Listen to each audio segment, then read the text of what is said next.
If you think you understand crime, think again. Like, comment, and subscribe, because this story will change the way you see everything. The room was silent. Too silent. Detective Laura Bennett stood in the doorway, her eyes fixed on the scene in front of her. A man lay on the floor, motionless. No signs of struggle. No broken furniture. No chaos. Just stillness. "Time of call?" she asked, her voice steady. 2:43 a.m., Officer Daniels replied. Neighbor heard nothing. Wife called in. Laura nodded slowly. Wife. She stepped further into the living room, her boots making soft sounds against the polished floor. Everything looked normal. A family photo on the wall. A cup of tea, still warm, on the table. Too normal. "Where is she?" Laura asked.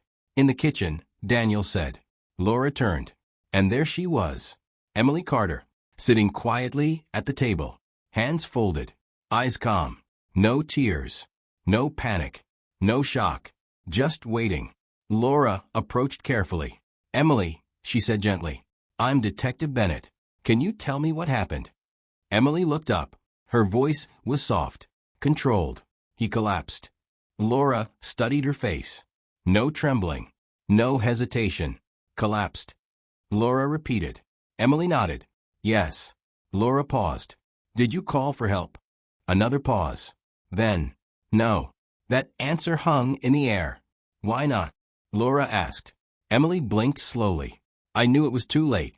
Laura felt something shift. Because people don't just know that. Not without checking. Not without trying. Not without something else. "Emily," Laura said carefully, "we're going to need you to come with us." Emily didn't resist. Didn't argue. She simply stood up and followed. Hours later, the interrogation room was cold. Bright. Emily sat across from Laura, her posture straight, her expression unchanged. Laura placed a file on the table. "Your husband, Daniel Carter," she began. 38. No known medical conditions. No history of heart issues. Emily said nothing. Laura leaned forward slightly. "So when you say he collapsed, we need more than that." Silence. Then Emily spoke. "I told you what happened." Laura exhaled slowly. This wasn't going to be easy. The autopsy report came back faster than expected. And it changed everything.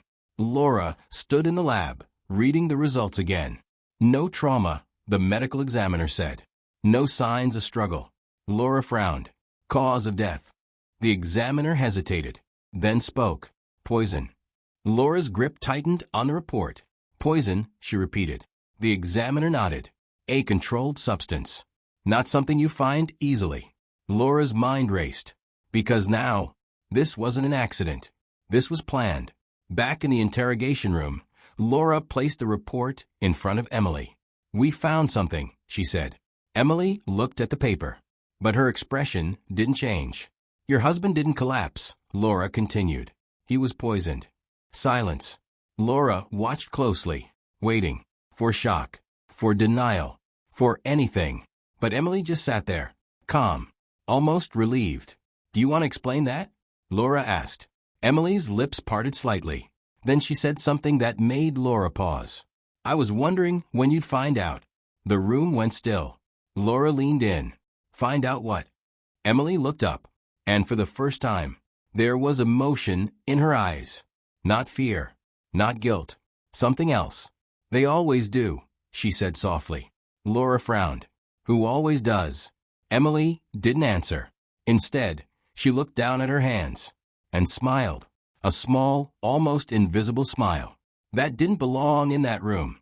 The investigation moved fast. Too fast. Because once the word poison entered the case, everything changed. Neighbors were questioned. Friends were interviewed. And what they found didn't match the image of Emily Carter. She was perfect, one neighbor said. Always polite. Always smiling. Never raised her voice, another added. Honestly, a coworker said, she was the last person you'd expect. Laura had heard that before. Too many times. Because sometimes, the most dangerous people are the ones no one suspects. But then, they found something. A receipt, hidden in a drawer, for a chemical compound, purchased 2 weeks before Daniel's death. Laura stared at it. Because this wasn't impulsive. This was planned, carefully, quietly, and no one saw it coming. Back in the interrogation room, Laura placed the receipt on the table. "Do you recognize this?" she asked. Emily glanced at it, then nodded. Yes. Laura didn't hide her surprise. "You admit that?" Emily looked directly at her. "I bought it." The room felt heavier. "Why?" Laura asked. A long pause followed. Then Emily spoke. "Because I needed it." Laura's voice sharpened. "For what?" Emily tilted her head slightly, as if the answer was obvious. "To end it." Laura's pulse quickened. "End what?" Emily leaned back, her eyes steady. "Our story." Silence filled the room. Because now, this wasn't just a crime. This was something deeper, something darker. Laura felt it. There was more, much more. And Emily wasn't afraid. That was the most unsettling part. Because people who commit crimes like this usually try to hide. But Emily was waiting to be understood. Later that night, Laura sat alone in her office, reviewing the case. Photos, reports, statements. Everything pointed to Emily. But something didn't feel right. Something was missing. Then her phone rang. She answered immediately. "Bennett." The voice on the other end was tense. "You need to come back," Daniel said. "Why?" A pause. Then, "We found something at the house." Laura stood up. "What kind of something?" Daniels hesitated. "You're not going to believe this." Minutes later, Laura was back at the Carter home. The scene was active again. Officers moving. Lights on. Daniels met her at the door. "You need to see it yourself," he said. They walked down the hallway, past the living room, to the basement door. "It was locked before," Daniels said. Laura's heart began to race. "Who opened it?" "No one," he replied. "We just found the key." Laura didn't like that. Not one bit. She reached for the handle, paused, then slowly opened the door. The smell hit first. Not strong, but old. They stepped inside. The basement was dark, cold. A single light flickered on. And what they saw made Laura stop in her tracks. Because along the walls were photographs. Dozens of them. Men. Different ages. Different places. All smiling. All unaware. And, in the center of the room, a table, covered in files, each labeled, each detailed, each studied. Laura's voice dropped to a whisper. "What is this?" Daniels shook his head. "I don't know." Laura stepped closer, picked up one file, opened it. Inside, notes, schedules, habits, weaknesses. This wasn't random. This was research. Careful, patient. And then she saw it. At the bottom of the page, a name, Daniel Carter, with one word written beside it, complete. Laura's heart skipped, because that meant. She looked around the room again, at all the other files, all the other names, all the other men, and suddenly, this case wasn't about one death anymore. It was about something much bigger, something planned, something ongoing. And as the truth began to sink in, Laura realized one terrifying thing. Emily Carter hadn't just ended a story. She had started one, and they were already too late to stop it. The room felt colder now, not because of the basement, but because of what it meant. Detective Laura Bennett stood still, staring at the wall of photographs, each face frozen in time, each man unaware of what was coming. "This isn't just a case," she said quietly. Officer Daniels nodded. "It's a list." Laura turned toward the table again. Her hands moved carefully, opening file after file. Each one followed the same pattern. Name, age, routine, weakness. Some had notes about habits. Runs every morning. Lives alone. Trusts easily. Others had more personal details. Divorced. Financial stress. Looking for companionship. Laura's stomach tightened. Because this wasn't random. This was targeted, calculated. And then she noticed something else. Dates. Each file had one. Some were marked active. Others, complete. Laura swallowed. "How many?" she asked. Daniels checked quickly. 17 files, he said. Laura's voice dropped. "And how many are marked complete?" Daniels hesitated. 5. The room fell silent. 5. Daniel Carter wasn't the first. He was just the one who got noticed. Back at the station, everything moved faster. Too fast. The case was no longer local. It was bigger now. A task force was formed. Phones rang nonstop. Files were pulled. Laura stood in the center of it all, holding one question in her mind. Why? Why these men? Why this pattern? And most importantly, why Emily? Emily sat in the interrogation room again. Same chair. Same calm expression. But now, everything about her felt different. Laura entered slowly, placing a thick folder on the table. "You've been busy," she said. Emily looked at the folder, then back at Laura. "I suppose you've been looking," she replied. Laura didn't sit.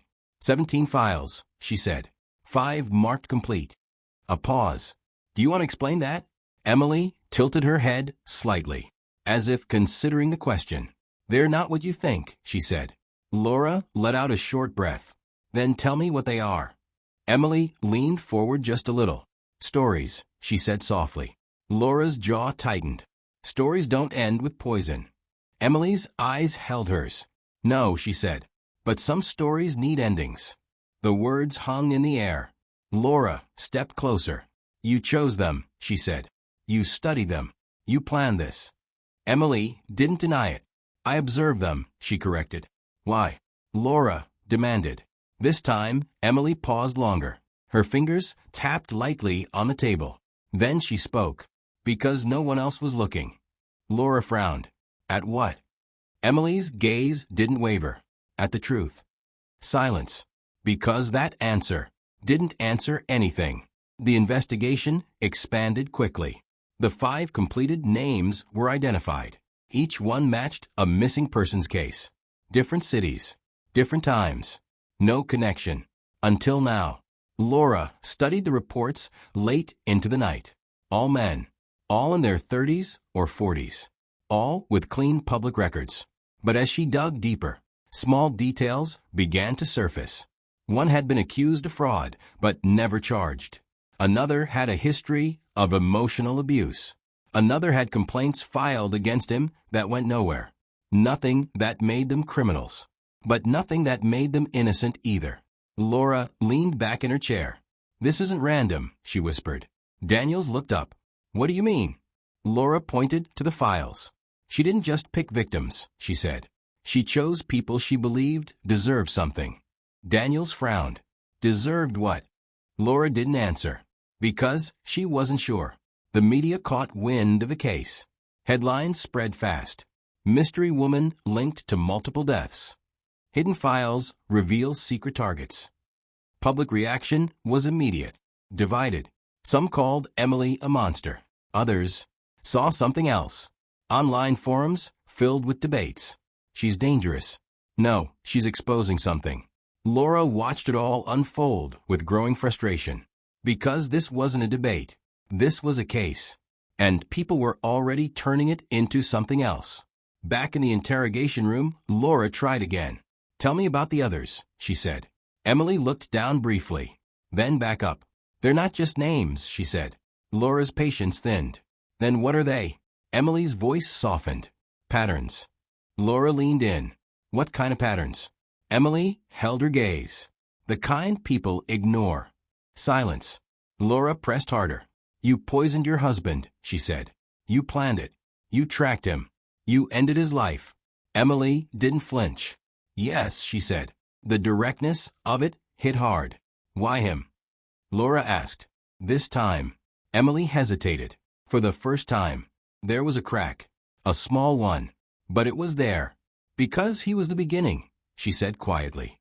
Laura's pulse spiked. The beginning of what? Emily looked away. And for a moment, she didn't look calm anymore. She looked tired. "They always start the same," she whispered. Laura's voice dropped. "Who does?" Emily closed her eyes briefly, then opened them again. "Men like him." The room went still.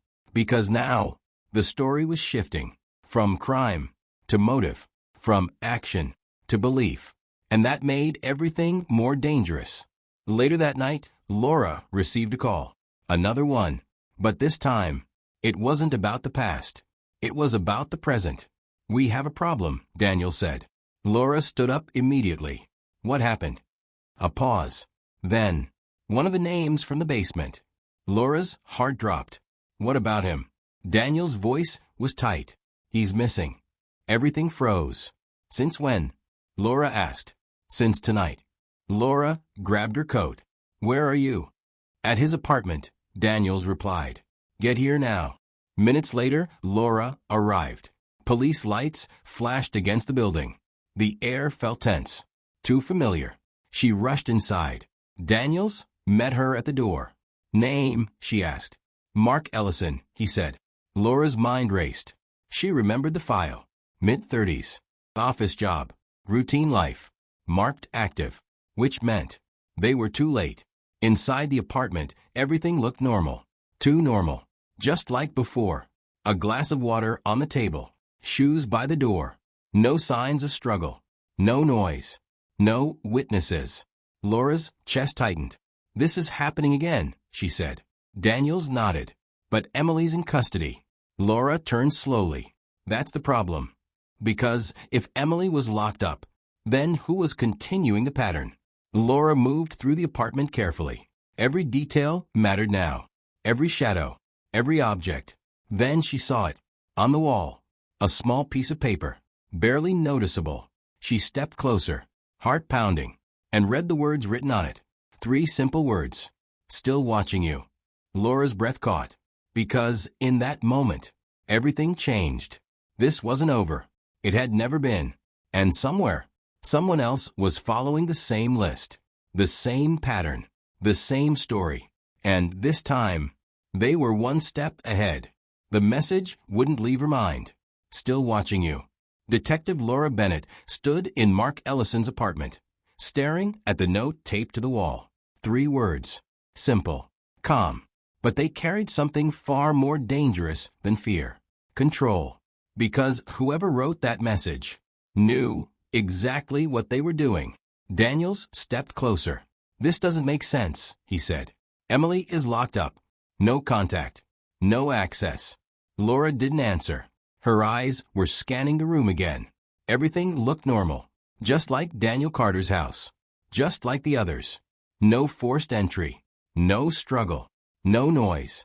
And that was the problem. "This isn't chaos," Laura said quietly. Daniels frowned. "What do you mean?"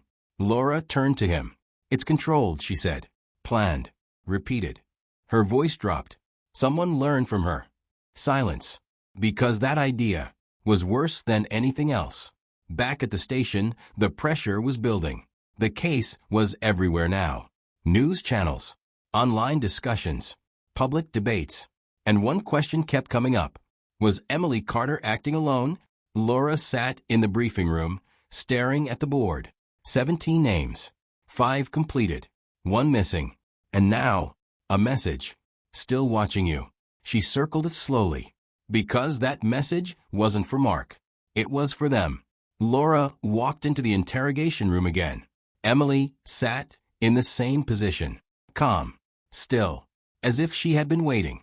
Laura didn't waste time. "Who is helping you?" she asked. Emily looked up. A faint smile touched her lips. "No one," she said. Laura slammed a photo on the table. Mark Ellison's apartment. The note. "This happened tonight," Laura said. "While you were in custody." Emily studied the photo, then leaned back, and for the first time, she looked almost pleased. "I was wondering when you'd notice," she said. Laura's voice sharpened. "Notice what?" Emily's eyes met hers. "That it was never just me." The room went quiet. Laura felt it. That shift. The moment everything changes. "How many?" Laura asked. Emily didn't answer right away. Instead, she looked down at her hands, then back up. "Enough," she said softly. Laura's pulse raced. "You trained them," she demanded. Emily shook her head. "I showed them," she said. "Showed them what?" Emily leaned forward. Her voice dropped to almost a whisper. "How to see." Laura felt a chill run through her. "See what?" Emily's eyes didn't blink. The patterns. The investigation exploded. Phones rang nonstop. Other cities were contacted. Old cases reopened. And slowly, a disturbing truth began to surface. There were others. Not identical. Not connected by location. But connected by method. Quiet. Careful. Men disappearing without a trace. No struggle. No noise. And, in some cases, notes left behind. Not threats. Not confessions. Just messages. Watching. Waiting. Knowing. Laura stood in the center of it all, the weight pressing down on her. "This isn't a copycat," Daniel said. Laura shook her head. "No," she said. "It's a network." Back in the interrogation room, Emily sat alone. But she didn't look alone.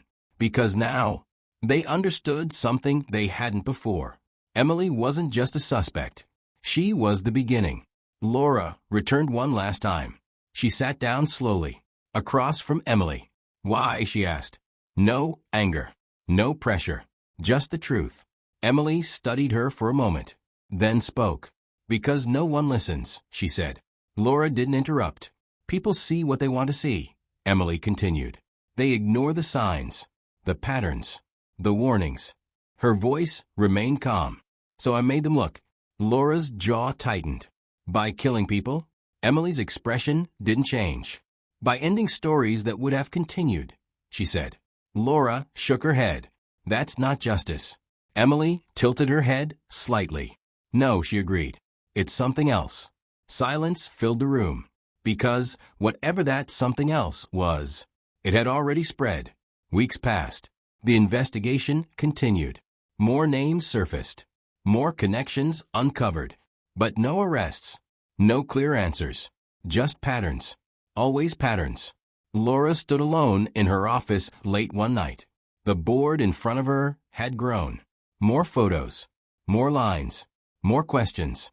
And, in the center, one word. Started. Because that's what this was. Not an ending. A beginning. Then her phone buzzed. A new message. Unknown number. She stared at it for a moment. Then opened it. 3 words. "Are you watching?" Laura's breath caught. Because, suddenly, this wasn't just a case anymore. It was personal. She looked around the empty office. The silence felt different now. Heavier. Like someone else was there. Even though she was alone. Or maybe not. Across the city, in a quiet apartment, a woman sat at a desk. Her face calm. Her eyes focused on a screen. On it, a list. Names. Details. Patterns. She picked up a pen. Paused.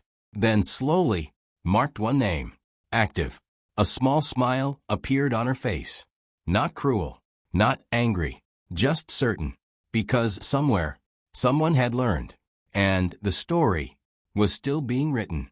If you think this story was intense, you're not ready for the next one.